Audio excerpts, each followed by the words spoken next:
തുർക്കിയിലെ കത്തോലിക്ക സഭയെ സംബന്ധിച്ചിടത്തോളം വളരെ പ്രധാനപ്പെട്ട ഒരു കത്തീഡ്രൽ ദേവാലയത്തിന് മുമ്പിലാണ് ഷെക്കീന ന്യൂസ് ഇപ്പോൾ ആയിരിക്കുന്നത്.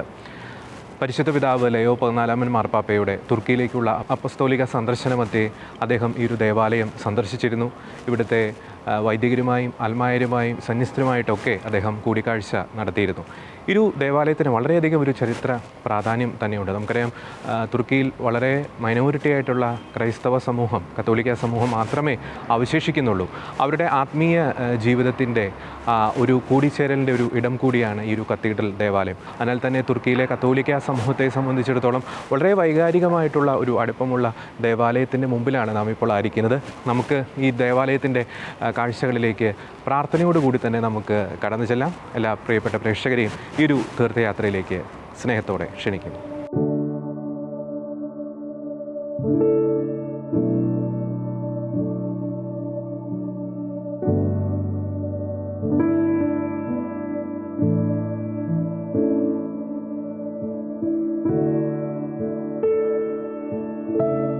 കോൺസ്റ്റാന്റിനോപ്പിൾ എന്നറിയപ്പെട്ടിരുന്ന ഇപ്പോഴത്തെ ഇസ്താംബൂളിൽ സ്ഥിതി ചെയ്യുന്ന ഏറ്റവും പ്രധാനപ്പെട്ട കത്തോലിക്ക ദേവാലയങ്ങളിൽ ഒന്നാണ് നാം ഈ കാണുന്ന കത്തീഡ്രൽ ഓഫ് ഹോളി സ്പിരിറ്റ് ദേവാലയം.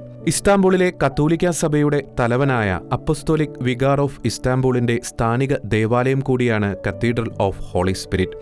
ബിഷപ്പ് മാക്സിമിലിയാനോ പാലിനോറോ ആണ് നിലവിൽ ഇസ്താംബൂളിൽ വത്തിക്കാൻ നിയോഗിച്ചിരിക്കുന്ന അപ്പസ്തോലിക് വികാർ. നിരവധി പ്രത്യേകതകൾ ഉള്ളതാണ് 19-ാം നൂറ്റാണ്ടിൽ പണികഴിപ്പിക്കപ്പെട്ട ഈ ദേവാലയം.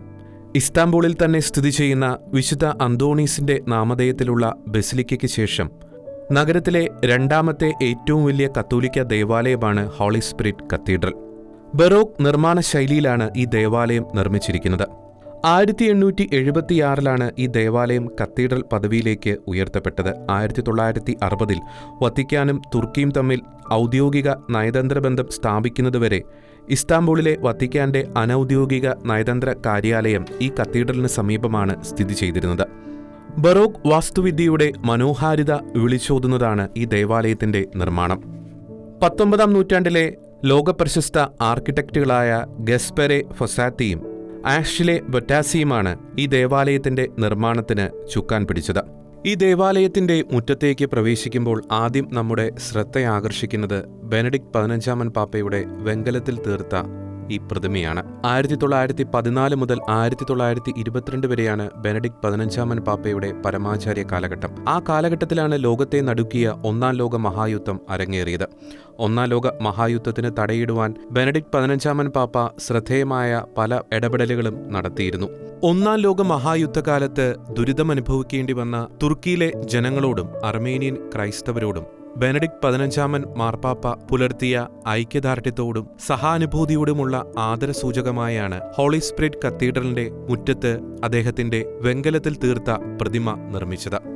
യുദ്ധം കൊടുമ്പിരികൊണ്ടിരിക്കെ തുർക്കി സിറിയ അതിർത്തിയിൽ പരിക്കേറ്റ തുർക്കി സൈനികരെ ചികിത്സിക്കുവാനായി അദ്ദേഹം ഒരു ആശുപത്രി നിർമ്മിച്ചിരുന്നു. അദ്ദേഹത്തിന്റെ ഈ പ്രവൃത്തി ആ കാലഘട്ടത്തിലെ തുർക്കി ഭരണകൂടത്തെ ആഴത്തിൽ സ്പർശിച്ചിരുന്നു. 2006 ബെനഡിക്ട് 16 പാപ്പയുടെ സന്ദർശനത്തിന് മുമ്പ് പ്രതിമയുടെ അറ്റകുറ്റപ്പണികൾ നടത്തിയത് ഇസ്താംബൂൾ മുനിസിപ്പൽ കോർപ്പറേഷനായിരുന്നു. വിശുദ്ധ ജോൺ 23 പാപ്പയ്ക്കും ഈ ദേവാലയത്തോട് ആഴത്തിലുള്ള ഒരു ബന്ധമുണ്ട്. ബിഷപ്പായിരിക്കെ 1934 മുതൽ 1944 വരെ തുർക്കിയുടെ അപ്പസ്തോലിക് ഡെലിഗേറ്റായി അദ്ദേഹം പ്രവർത്തിച്ചിരുന്നു. അദ്ദേഹത്തിന്റെ ആ കാലഘട്ടത്തിലെ പ്രവർത്തനങ്ങൾ ഈ ദേവാലയം കേന്ദ്രീകരിച്ചായിരുന്നു. തുർക്കി ഭരണാധികാരികളുമായും രാജ്യത്തെ വിവിധ മത നേതാക്കളുമായും അപ്പസ്തോലിക് ഡെലിഗേറ്റായിരിക്കെ ജോൺ 23 പാപ്പ നല്ല ബന്ധമാണ് കാത്തുസൂക്ഷിച്ചത്. ഹോളി സ്പിരിറ്റ് കത്തീഡ്രലിന് സമീപത്തായി സ്ഥിതി ചെയ്യുന്ന പ്രധാന റോഡ് വിശുദ്ധ ജോൺ 23 പാപ്പയുടെ പേരിലാണ് അറിയപ്പെടുന്നത്.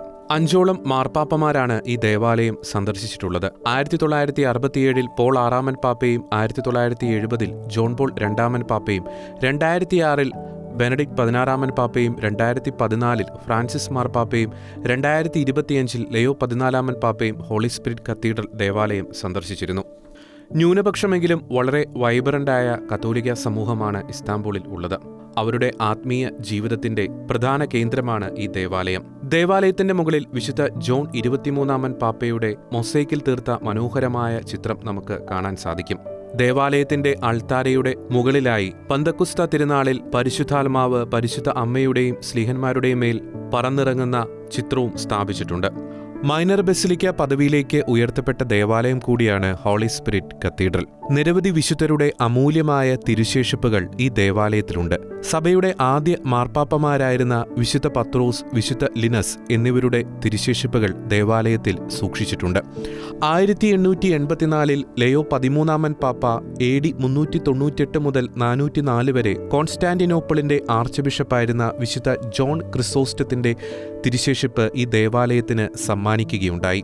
അപ്പസ്തോലിക് വികാരിയത്ത് ഓഫ് കോൺസ്റ്റാന്റിനോപ്പിളിന്റെ പേട്രൺ സെയിന്റ് കൂടിയാണ് വിശുദ്ധ ജോൺ ക്രിസോസ്റ്റം. ക്രൈസ്തവ വിശ്വാസത്തെ പ്രതി രക്തസാക്ഷിത്വം വരിക്കേണ്ടി വന്ന നിരവധി വിശുദ്ധരുടെ തിരുശേഷിപ്പുകളും ഈ ദേവാലയത്തിലുണ്ട്. വിശുദ്ധ ലോറന്റ്, വിശുദ്ധ സെബസ്ത്യാനോസ്, വിശുദ്ധ ക്രിസ്പിനോ തുടങ്ങിയ വിശുദ്ധരുടെ തിരുശേഷിപ്പുകളും ഈ ദേവാലയത്തിൽ വണക്കത്തിനായി സൂക്ഷിച്ചിട്ടുണ്ട്. ഹോളി സ്പിരിറ്റ് കത്തീഡ്രൽ ദേവാലയത്തിന്റെ അൾത്താരയിൽ സ്ഥാപിച്ചിരിക്കുന്ന പന്തക്കുസ്ത നാളിൽ പരിശുദ്ധാത്മാവിന്റെ ആഗമനത്തെ ചിത്രീകരിച്ചിരിക്കുന്ന മനോഹരമായിട്ടുള്ള പെയിന്റിംഗ് ഈ ദേവാലയത്തിന്റെ അൾത്താരയെ കൂടുതൽ നയനമനോഹരമുള്ളതാക്കി മാറ്റുന്നു. പിയൂസ് 9 മാർപ്പാപ്പയാണ് 1867 ഈ ചിത്രം ദേവാലയത്തിന് സമ്മാനിച്ചത്. 1846 ജൂലൈ 5 ഹോളി സ്പിരിറ്റ് കത്തീഡ്രൽ ദേവാലയത്തിന്റെ കൂദാശ കർമ്മം നിർവഹിക്കപ്പെട്ടത്. വിവിധ രാജ്യങ്ങളിൽ നിന്ന് തുർക്കിയിൽ പഠനത്തിനും ജോലിക്കുമായി വന്നെത്തിയവരാണ് ഹോളി സ്പിരിറ്റ് കത്തീഡ്രൽ ഇടവകയിലെ ഭൂരിഭാഗം പേരും. തുർക്കിയിലെ ആകെ ജനസംഖ്യയുടെ 0.05% മാത്രമാണ് കത്തോലിക്കർ. നിരവധി പ്രതിസന്ധികൾ പ്രദേശത്തെ ക്രൈസ്തവ സമൂഹം അഭിമുഖീകരിക്കുന്നുണ്ടെങ്കിലും ഈ ദേവാലയം അവർക്ക് നൽകുന്ന ആത്മീയ ഊർജം വളരെ വലുതാണ്. നിരവധി ദൈവവിളികൾ ഈ ദേവാലയത്തിൽ നിന്ന് ഉണ്ടാകട്ടെ എന്ന് നമുക്ക് പ്രത്യേകം പ്രാർത്ഥിക്കാം. പ്രതിസന്ധികളുടെ മധ്യേയും കത്തോലിക്ക വിശ്വാസത്തെ പ്രോജ്വലിപ്പിക്കുവാനും കത്തോലിക്ക വിശ്വാസ പാരമ്പര്യം അഭംഗുരം കാത്തുസൂക്ഷിക്കുവാനും ഇസ്താംബൂളിലെ കത്തോലിക്ക സമൂഹത്തിന് സാധിക്കട്ടെ എന്ന് നമുക്ക് പ്രത്യേകം പ്രാർത്ഥിക്കാം.